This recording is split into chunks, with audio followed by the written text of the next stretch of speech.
maior problema nosso é a nossa mente, é a nossa forma de pensar. Enquanto você não lutar contra ela, porque a nossa mente prega cada peça. Gente, olha só o que eu vou falar para vocês. Agora é o psicólogo. Olha, a mente não consegue discernir o que é realidade e o que é ficção. Deu para entender? A mente não consegue entender isso, separar isso. Se você está pensando em algo, a mente não consegue entender que aquilo é só um pensamento ou realidade. Ela não consegue.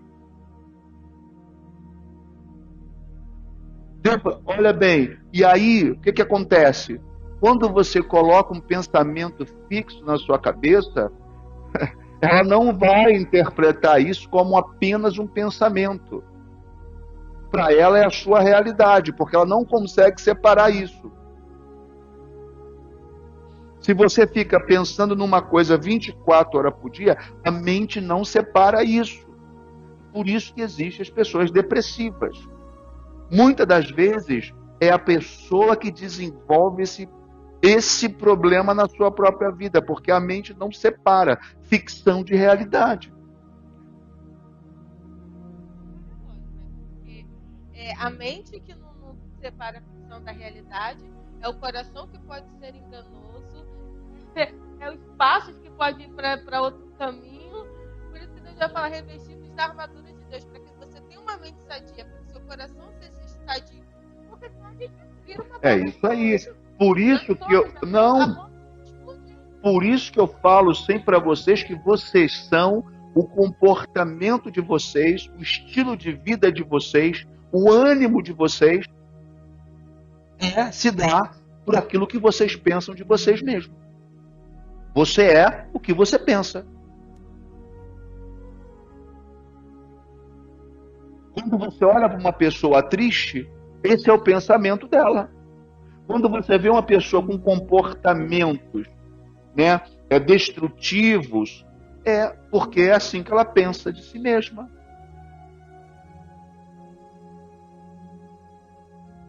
Triste é o camarada que é casado com uma mulher assim ou com um homem assim. Porque ele vai segurar um pacote pro resto da vida. Porque não há nada que ele possa fazer para fazer essa pessoa feliz. Porque essa pessoa não é feliz por causa do que ela pensa de si mesma.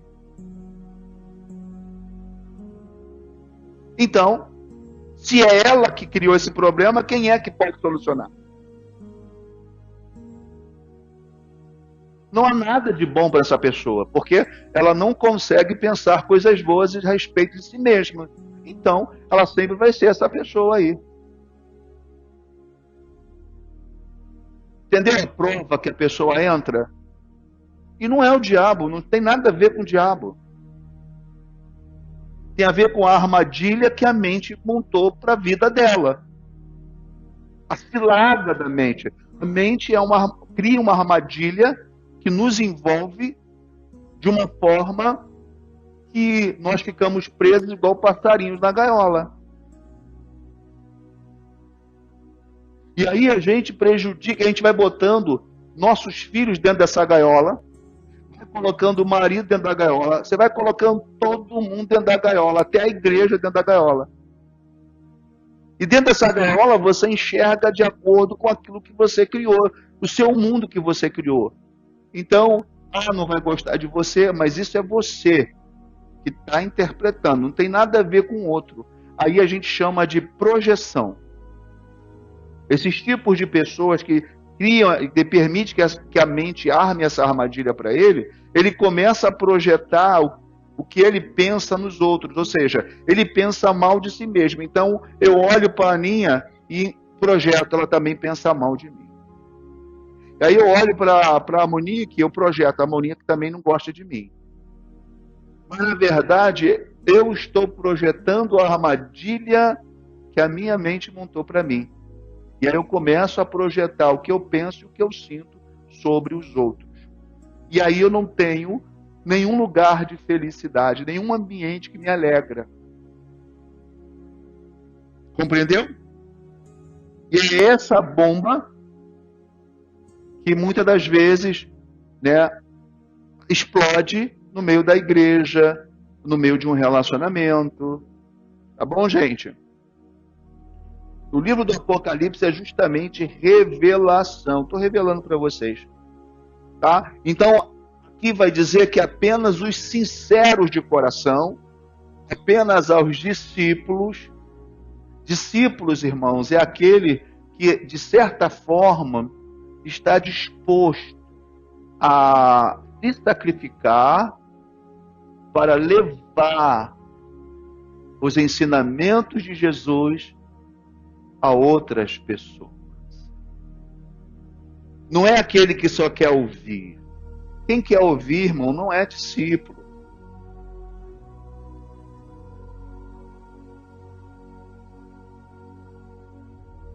Ele é muito individualista, porque é eu em primeiro lugar, eu que eu quero, e que eu odeio, e que Deus pode fazer por mim e tudo mais. Eu nunca estou disposta a me tornar um discípulo, porque discípulo é abrir mão do seu eu, é abrir mão da sua vontade, é abrir mão daquilo que aparentemente te dá um prazer momentâneo. E o que eu vou entender eu vou perdoar, mas se você me magoou, como que eu vou amar? E tá ficando realmente, tá diminuindo essa questão de pessoas que realmente estão dispostas a sacrificar o seu eu pelo Evangelho, pela obra de Deus. Observa, gente, aqui a gente está falando sobre o livro do Apocalipse e é bem interessante a gente desenvolver esses debates de ensinos para que a gente possa crescer na oração, principalmente porque se você vive alguma coisa que nós colocamos aqui, por favor, é para você orar pela sua mente, orar pelo seu coração, porque há esperança. Mas você precisa se mover em oração. Você precisa pedir a Deus para se tornar um discípulo. Você precisa clamar a Deus para ser alcançado. Há uma necessidade. Por favor, não pense que pelo fato de você aceitar Jesus, de você ter se batizado, que isto vai garantir para você sucesso espiritual, vitória espiritual. Não, não é o que você fez, é o que você faz e continua fazendo. Aquele que perseverar até o fim será salvo. Perseverar o quê? Na sua fé, na sua doutrina, nos ensinamentos de Cristo. É a perseverança. Você precisa entender que as coisas de Deus precisam estar em primeiro lugar.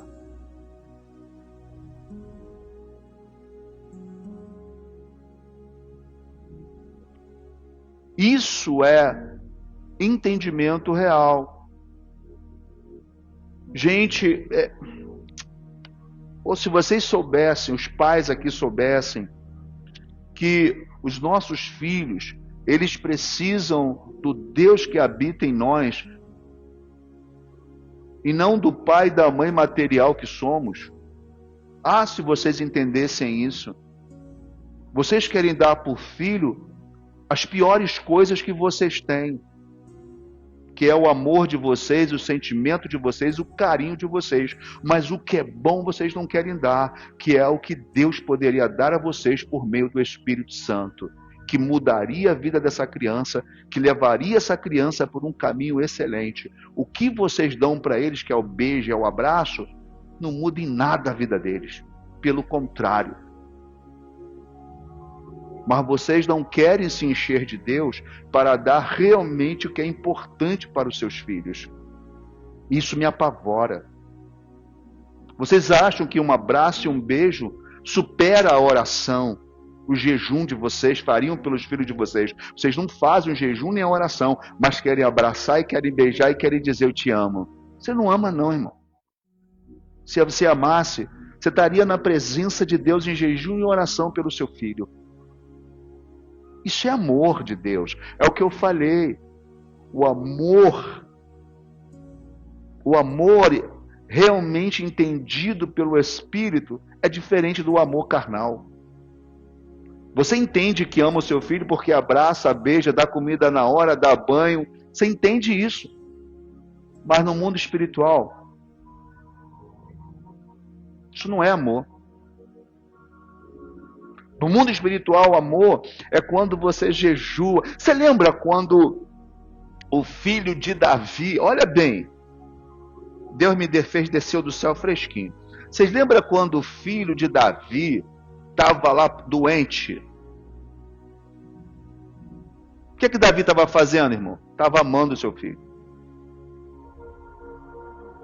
Ele não estava na roda da cama do filho, lá debruçado, chorando, não. Ele estava em jejum. Isso é amor, irmão, de um homem espiritual. Talvez muita gente fala, pô, esse cara é insensível, esse cara não ama. Quando o filho morre, você sabe o que ele faz, irmão? Quem sabe? Ele levanta, faz a barba, toma banho, se perfuma e vai para onde, irmão? Para o enterro? Ele vai para onde? Ele vai para o templo adorar o Senhor. Você sabe o que um homem carnal, uma mulher carnal faria? Ia correr para abraçar, beijar o filho. Porque acha, entende que isso é amor. Amor, irmão, era o que ele fez antes. Aquilo é amor de verdade. Eu não tô lá, mas eu tô lá, intercedendo por ele. A gente entende tudo errado. O que é amor de verdade? O teu sentimento de beijo, de abraço, não muda em nada o teu filho. Nada. Pelo contrário. Mas se você estivesse amando o teu filho, como diz a Bíblia, orando por ele, jejuando por ela, você veria como esse amor alcançaria o objetivo. Você não estaria errando o alvo. Eu disse, né, errando o alvo, você sabe o que eu quis dizer, né? Pecando. A igreja não é um lugar de eu me sentir feliz, gente. Tá certo? A igreja é um lugar que molda a gente, precisa moldar a gente.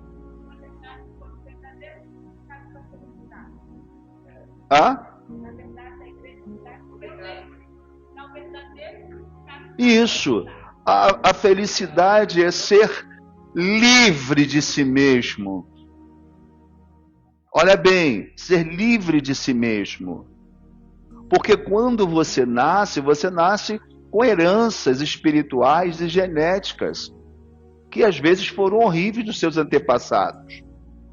Então, quando Cristo vem até nós, o Espírito Santo vem até nós, ele vem no nosso DNA, ele vem para mexer na nossa genética. Alguém comigo aí? Isso!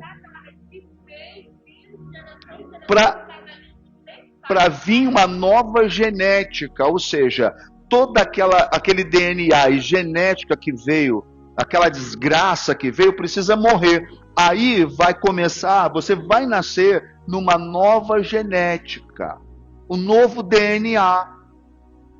Alguém entendeu? Era isso que era manifesto na figura de Jesus. Sempre você vai ver ele, cara, vocês são daqui, eu não sou daqui.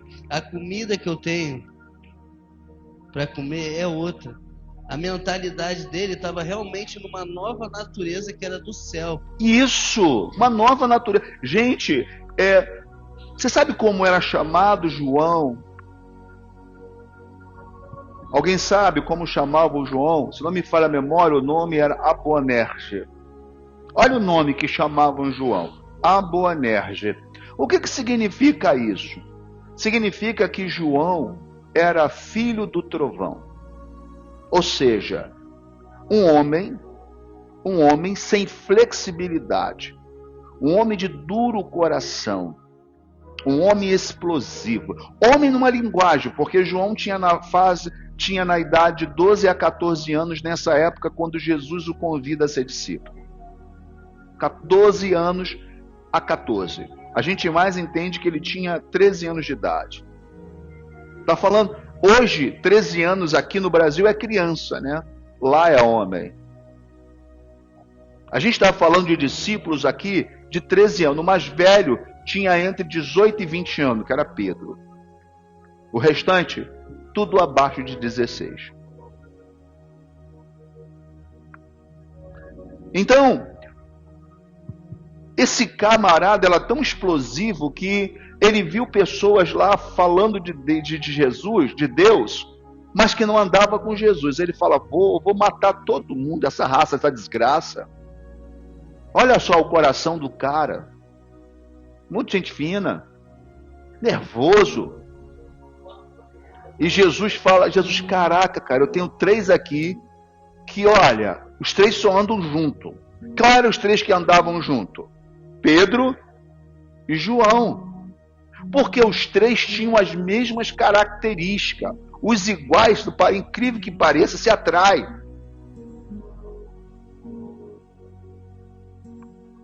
Você vai ver, diga com quem tu andas, os iguais se atraem. É triste, né? Então, cara, Pedro, Tiago e João só andavam juntos. Jesus está de olho. Jesus está de olho. Porém, de todos, os 3 eram os únicos que, mesmo de forma errada, zelavam pelo que Jesus ensinava. Jesus passa um dia na cidade, tem um cara pregando. Aí João, olha lá, Senhor. Esse cara nunca te ouviu, nunca andou e está lá pregando. Jesus, para, cara. Quem não é contra nós é por nós, fica frio. Deixa eu matar essa desgraça. Calma. Olha bem. Olha o zelo, mesmo de forma errada. Assim era Pedro, Tiago e João. Aí o que Jesus vai fazer, gente? Jesus vai brigar com eles, Jesus vai dar esporro neles. Jesus faz o quê? Jesus traz eles para perto. Tudo bem? Jesus traz esses para perto. Por que Jesus traz eles para perto? Porque mesmo de forma errada, eles zelavam pelos ensinamentos de Jesus. Então Jesus traz eles para perto. Como é que Jesus faz isso? Olha, Jesus vai à casa de Lázaro para... Jesus vai à casa... Como é que é o nome daquela menina que morreu? Filha de Jairo. Jesus vai para lá. Quando ele chega lá, ele deixa os discípulos do lado de fora, ele deixa e leva para dentro os outros discípulos. Quem é que ele leva para dentro? Pedro, e fecha a porta. Quem é que vê Jesus ressuscitando aquela filha de Jairo? Pedro, Tiago e João. Trouxe para perto. Tá? Quando Jesus está no Monte das Oliveiras, quem é que Jesus chama para orar um pouco mais em particular? Deixa os discípulos Pedro, Tiago e João. Quando Jesus vai no Monte Tabor para se transfigurar em Deus, mostrar sua divindade, ele deixa lá o pessoal lá embaixo e só sobe com Pedro, Tiago e João. Quando ele se transfigura, olha o que Pedro diz: Senhor, permita-me fazer cabanas para que nunca mais saiamos daqui. Tu sabe do que Pedro está falando? Pedro está falando do tempo do tabernáculo, que as cabanas ficavam em volta da presença de Deus da arca. Quando ele vê Jesus se transfigurar, ele já pensa em morar ali, ficar ali, permanecer. Então ele quer fazer cabana. A mente dele leva ele para os tempos de Moisés. E aí, com toda essa aproximação, Jesus alcança o coração e a mente de Pedro, Tiago e João. Alcança todos, mas aqueles ali, sobre eles, teriam um peso maior de glória. Tiago, pastor local de todas as igrejas. Pedro, o apóstolo local, auxiliando o pastor, orientando o pastor Tiago. E João? João é o cara. Pedro, Tiago e João estão nos melhores momentos. Mas quem é que está na cruz do Calvário quando Jesus está na morte? João. Onde está Tiago e Pedro, hein? Trancado a 7 chaves. Mas João está onde? Na cruz do Calvário. Ali ele recebe uma profecia. Ali ele olha e fala assim: Maria, aí está teu filho. João, aí está tua mãe. Você sabe o que diz a tradição? Os livros antigos dizem que João sai da cruz do Calvário e leva Maria para casa e cuida de Maria até ela morrer. Olha bem a obediência desse cara.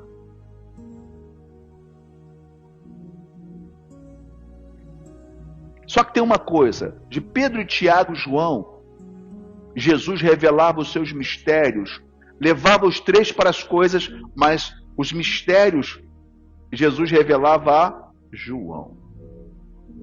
Quem admite que Jesus, quem é que vai trair João? Um pergunta para todos, mas Jesus só responde para... Observar que ele era tão permissível, essa palavra que emanava da parte de Cristo, que você vai ver que o tom de revelação do livro de João é algo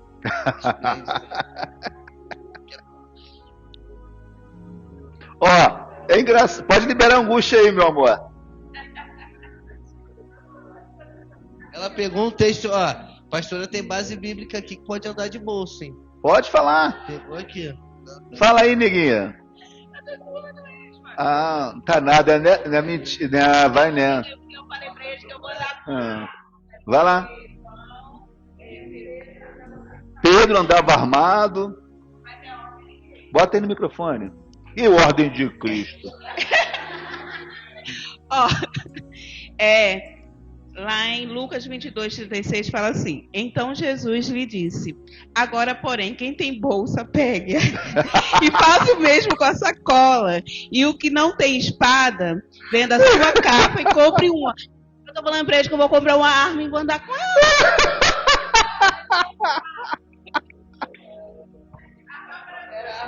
Depois eu explico isso pra vocês. Ai, meu Deus.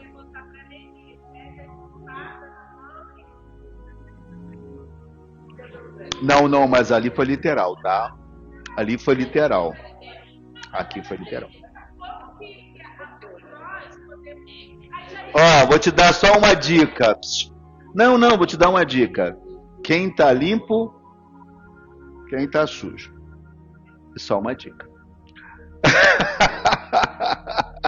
Mas aqui não, aqui é literal. Aqui é uma espada numa mão e fazendo trabalho com a outra, tá? Aqui é literal. Tá? Aqui é literal. De quem era João? Quando Jesus ressuscita, olha bem, Pedro e João pegam uma corrida. Meu irmão, quem chega primeiro? João, meu irmão. João tá ansioso para ver o mestre de novo. Tá louco, mano.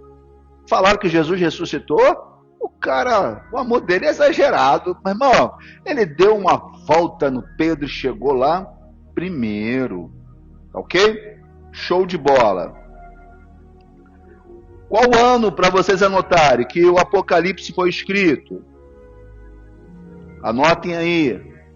De 168, nos tempos de Roma, que foi de 168 a 476. Depois a gente vai falar sobre esse período aí. Quando encerra esse 476, é quando vai começar o Império Papal, tá bom, irmão? Esse é o período do Império Romano, tá?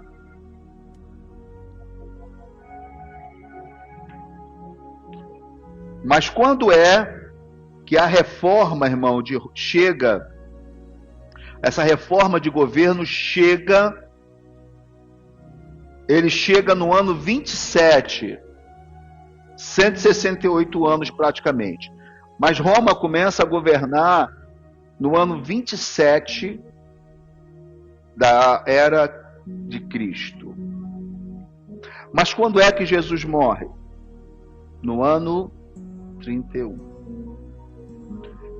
Quando é que João morre? No ano 100 aproximadamente. Então o período da revelação dessa época, desse início, e a gente vai justamente falar sobre isso, mas na próxima carta, que vai ser justamente, se não me falha a memória, a carta de Éfeso, né? Depois Esmirna. Então a gente vai trabalhar justamente sobre esse período, que vai do ano 31 até o ano 100. Então, vamos dar uma lidinha rapidinho, que nesse período João foi lançado em 81, tá? E essa revelação de João, se não me falha a memória, se dá aproximadamente no ano 95. João está aprisionado na ilha de Pátimo, e no ano 95 depois de Cristo, ele tem justamente essa revelação de Deus. Apocalipse, irmão, capítulo 1, verso 10. A gente vai ler aqui, João vai botar ali. Domiciano, nessa época, ele começa uma grande perseguição sobre a igreja. Se lembra que eu falei que os imperadores desejavam ser adorados como Deus, e em razão dos cristãos apresentarem um Jesus e não um imperador, então eles começam, esse Domiciano, em 81, começa uma grande perseguição aos cristãos. E é justamente nesse governo, nesse período, em que João é levado a preso e fervem óleo e jogam João dentro. Mas, milagrosamente, João cai dentro do óleo fervendo, né? E ali ele faz um spa. E aí o pessoal está vendo que ele está dentro do óleo fervendo, né? O imperador fica meio revoltado. E aí tira João de lá, segundo os livros antigos, e para testar, né, o que estava acontecendo, ele pega um servo e joga dentro. E o cara é cozido na hora. Então ele fica tão revoltado com aquilo e entende, fica com medo de que não pode matar João por alguma razão. Então, para evitar alguma coisa sobre ele, ele pega, leva João para a ilha de Pátimo e isola João com medo de matá-lo. Ele não foi burro não, né? Não, era uma... Ali não tinha como escapar. Só Deus mesmo para livrar um homem chamado João. E João estava angustiado. Veja, quanto tempo se passou desde a morte de Jesus, do ano 31 até o ano 95? Cara, são 65 anos aproximadamente. Então, se João tinha 12 anos, vamos botar, tá? Mas a gente entende que ele tinha de 13 mais ou menos. Então, de 65 anos depois da morte de Jesus Cristo, então a última visão de João de Jesus não foi nem da cruz, mas eu acho que a cruz foi a que mais permaneceu na sua mente por causa do trauma. Mas a última visão de Jesus por João foi a visão de Jesus ressuscitado e sendo assunto aos céus. Correto? 65 anos se passou sem um amigo, sem aquele que ele abraçava, que ele deitava no peito. Ele não tem mais esse cara que ele possa confiar, abraçar, se abrir e confessar. Então, 65 anos depois, ele está aprisionado. E aí há uma coisa muito interessante, Apocalipse 1:10. Aí, 65 anos depois, cara, ele vai ouvir algo de Jesus. Quando João, ele botar ali, tu lê para mim. Olha só como é que Jesus vem confortar quem ele ama. No dia do Senhor, eu estava em espírito e ouvi atrás de mim uma forte voz, como de trombeta. Pode continuar. Que dizia: Escreva em um livro o que você vê e envie a estas 7 igrejas: Éfeso, Esmirna, Pérgamo, Tiatira, Sardes, Filadélfia e Laodiceia. Voltei-me para ver de quem era a voz que falava comigo. Voltando-me, vi 7 candelabros de ouro. E, entre os candelabros, alguém semelhante a um filho de homem, vestido com uma túnica que chegava aos pés e um cinto de ouro ao redor do peito. A cabeça e os cabelos eram brancos como a lã, tão brancos como a neve, os olhos como chama de fogo. Os pés eram como bronze reluzente em uma fornalha ardente, e a voz como o som de muitas águas. Na mão direita ele tinha 7 estrelas, e da sua boca saiu uma espada afiada de 2 gumes. O seu semblante era como o sol, quando brilha em todo o esplendor. Quando o vi, caí aos seus pés como morto. Então ele colocou a mão direita sobre mim e disse: Não tenha medo. Agora, preste atenção. Vai. Eu sou o primeiro e o último. Sou aquele que vive. Estive morto, mas agora estou vivo, pelos séculos dos séculos. O que ele está dizendo para João? João, você me conhece. Não tem a razão de você ficar triste, João. Sou eu. Porque o sentimento de João naquele lugar era um sentimento de abandono. Cristo me abandonou. Porque, vamos dar uma lidinha, deixa eu ver aqui onde está. Apocalipse 1, depois a gente volta aqui. Apocalipse 1:10. Não, 1:9. Eu vou ler aqui. Deixa esse aí. Eu, João, irmão e coparticipante convosco na aflição e na perseverança por causa de Jesus Cristo, encontrava-me na ilha chamada Patmo por causa da palavra de Deus e do testemunho de Jesus Cristo. Olha bem, João está dizendo por que ele está preso. Olha bem, ele está dizendo assim, gente, eu só estou preso aqui por causa da palavra de Deus e por causa do meu testemunho. Como é que você acha que João está se sentindo quando ele fala isso? Eu estou aqui, o que eu fiz? Eu preguei o que Jesus me ensinou e testemunhei o que Jesus me ensinou. Foi só por isso que eu estou preso aqui. Aí Jesus vai justamente aparecer para ele. Olha bem, entenda uma coisa. Deus deu a Jesus, que deu ao seu anjo. Bom, quem trouxe? O anjo. Correto? Só que quem está falando com ele? É o anjo? Jesus. Por quê? Se é o anjo que vem entregar.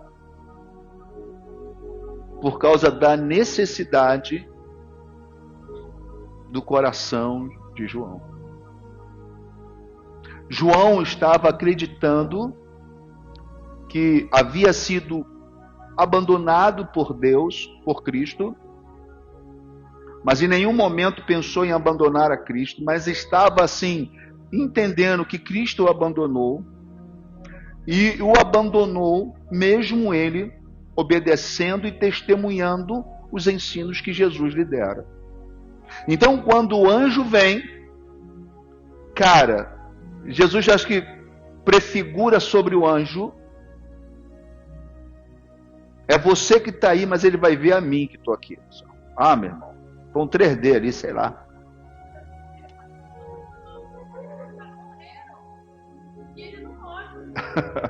Isso aí.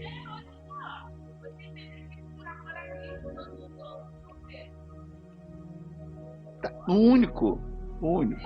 Ainda está sozinho numa ilha aprisionado. Não tem mais ninguém.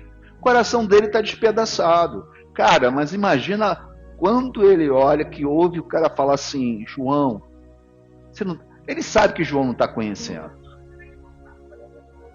O fato dele não princípio ter passado toda essa velhice lá, porque ele morre de velhice, né? Se eu não estou enganado, seria uma preparação de Deus para a vida dele, para essa revelação? Na verdade, foi uma preparação para que ele cuidasse de sua mãe. Não, após a prisão dele na ilha de Então, Patmos. ele só vai preso depois que a mãe morre. Sim, aí ele Aí passa, sim, aí ele fica vai preso. muito tempo ali preso. Aí alguém precisa trazer o que há de acontecer para a igreja. Então, ele fica quanto tempo Entendi. aprisionado? Olha,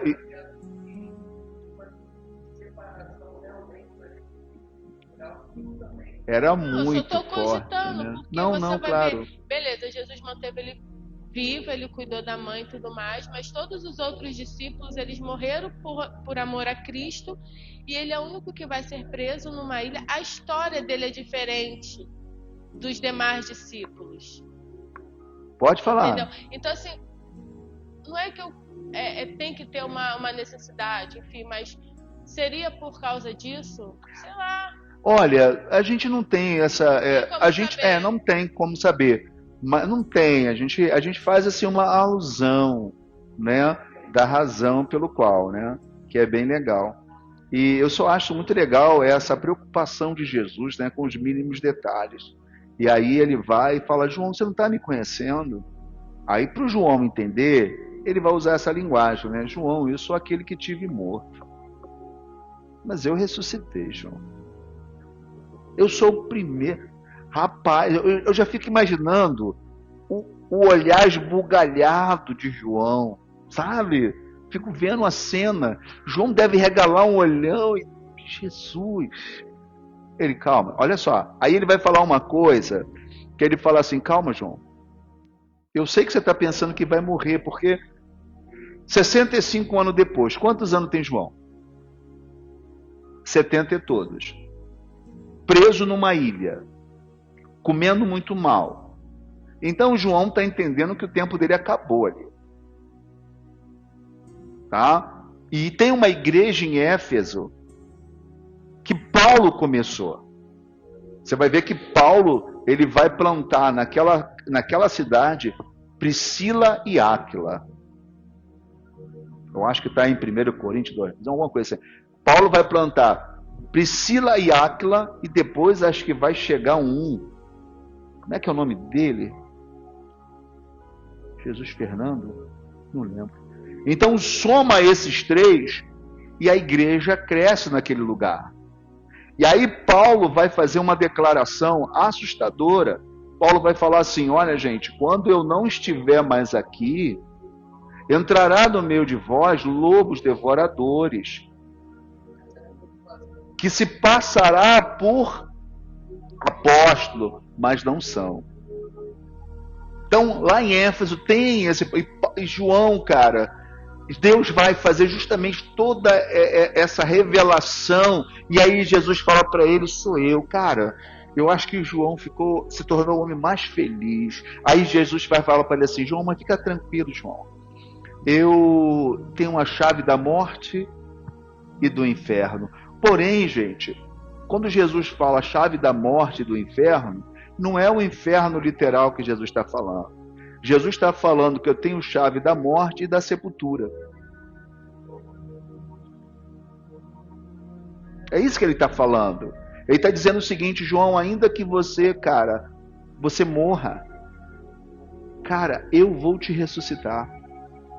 Eu vou abrir a sepultura e vou tirar você. Eu tenho a chave dessa sepultura. Eu tenho a chave da morte e tenho a chave da sepultura. E eu abrirei os dois para tirar você de lá. É isso que ele está falando. Fica tranquilo. O que foi? Fala aí. Já veio o mistério aí, né? É isso que ele está falando, tá, gente? Eu tenho a chave da morte e da sepultura. Eu abrirei os dois, mesmo que você morresse. Não se preocupa, você é meu amigo. Então, a morte e nem a sepultura vai conseguir te prender. Tá? É isso que Jesus estava falando para João. Tá ok, gente? Então, João vai fazer uma declaração de como ele se encontrava, que você leu. João se encontrava em espírito, no dia do... Que dia era esse? Sábados, irmãos. E quando ele diz em espírito, tem duas formas de se entender. Em espírito, ele estava em jejum e em oração. No dia do Senhor. João estava guardando o sábado. Eu falo e ensino a vocês que existem bênçãos que Deus liberou para esse dia, que só quem guarda esse dia pode alcançar. Guardar o sábado não é deixar de fazer alguma coisa. Não. É entender e colocar isso em prática na sua vida. Então, João estava no dia do Senhor em espírito. Então, ele estava em jejum e em oração nesse dia. E foi justamente nesse dia em que ele estava em jejum e oração que Deus o visitou. Querido, sem jejum e oração, não tem visita de Deus. Desculpa. Deus não gosta de carne. No fogo do Altíssimo. Entende isso, gente? Eu quero que vocês entendam isso. Sabe? Porque quando você entra em jejum e oração, é como se você estivesse em espírito. E espírito com espírito se atrai. Não é espírito com carne, irmão.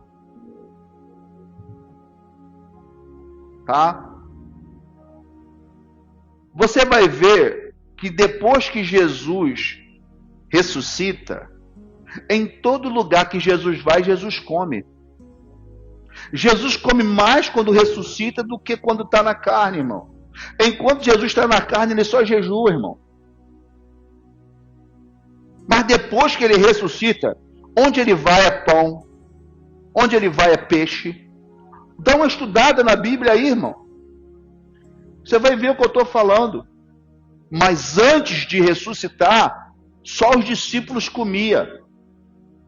Um dos pecados graves, irmãos, é justamente esse. Quando Jesus diz, lá no Éden, dominar sobre todas as coisas, e você não domina sobre a sua mente, você não domina sobre a sua vontade, você não domina sobre o teu estômago. Você sabia que o estômago é o segundo cérebro do ser humano? Quem sabia disso? Ou o teu cérebro da cabeça domina, ou o teu cérebro do estômago domina.